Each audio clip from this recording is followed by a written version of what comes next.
The heart of gratitude starts with the recognition that you're a sinner. The heart of gratitude begins with you reacquainting yourself with your own wretchedness.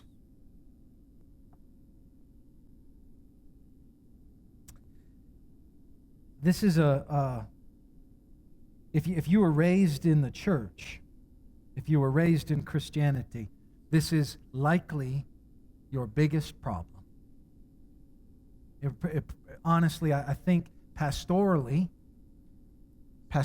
this is the biggest single thing that I witness pastorally and have for the last probably 20 years with young people who are raised in the church and graduate from being young people to young adults, is that they were raised in the church.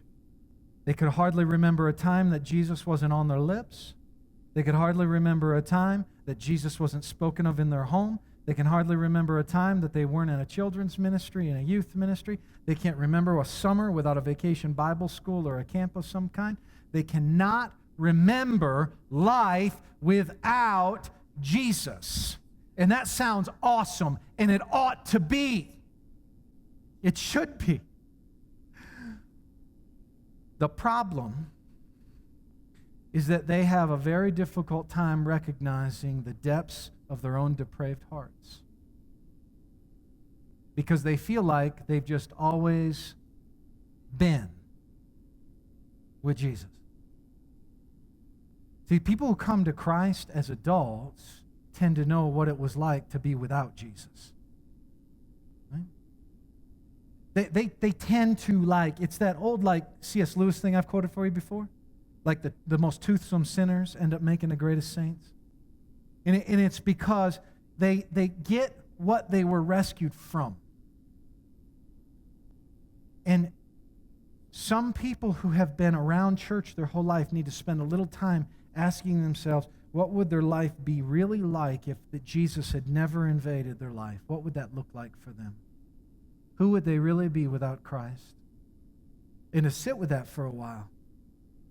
And to find out if actually in the recesses of their mind, they actually think they're far better than they actually are. So they come to this text and they go, man, I don't want to be that Pharisee. Well, you're probably going to end up being that Pharisee because you can't see yourself as this woman. You have to start with seeing yourself as the woman before you'll ever be able to not see yourself as the Pharisee. So you don't know what it is in some ways to be grateful, because you haven't been acquainted with your own sin. Put a couple verses up for you. Proverbs 28:13. Whoever conceals his transgressions will not prosper, but he who confesses and forsakes them will obtain mercy. Who really, I'm not asking you to sit and glory in your sin. I'm not asking you to do that. I'm asking you to sit and think about what the lostness of your soul would be without Christ, and to sit there for a while with it, and don't get up and run from it. Don't just run into gratitude. Don't run into it. Sit long enough, soak long enough in what life would be like without Christ, so that when you do turn your heart toward a heart of gratitude, you actually existentially, experientially, mentally, cognitively, emotionally, socially have something to understand what gratitude even means. Right? Like, I mean, in my life, I don't know what it means. I can say, rub-a-dub-dub, thanks for the grub, all I want before I eat. I don't really know what it means to go and wake up in the morning and not just expect food. I don't know what it means, but I know people who do. I know people who do. And I know how they relate to food. And it's different than I do. It's different. I just can't get there. As spiritual people, we have to start.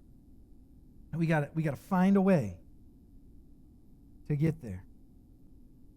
We got to find a way to get there. See, non-acknowledgement of my sinful state doesn't help me in life.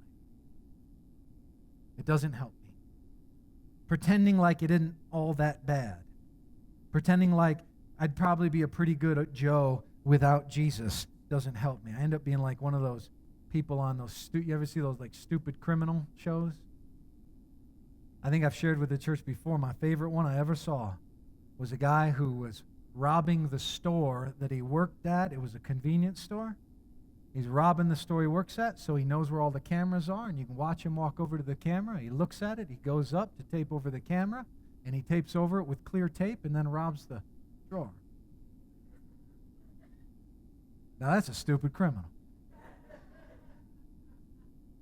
That's like people who can't acknowledge what they've done.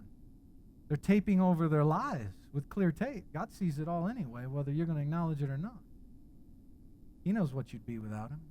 He knows what I'd be without him.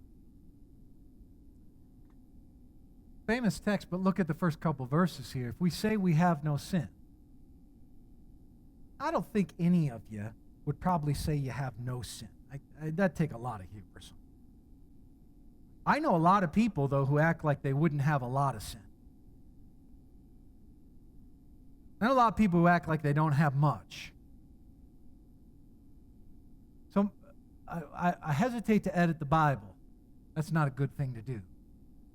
But perhaps we could think about this like if we say we don't have much sin, we probably still are deceiving ourselves. And the truth is not in us. If we confess our sins, he's faithful and just to forgive us our sins, cleanse us from all unrighteousness. If we say we've not sinned, we make him a liar and his word is not in us. So if I spend my life thinking that without Christ I'd be a really good person, then I'm a liar. I'm a liar.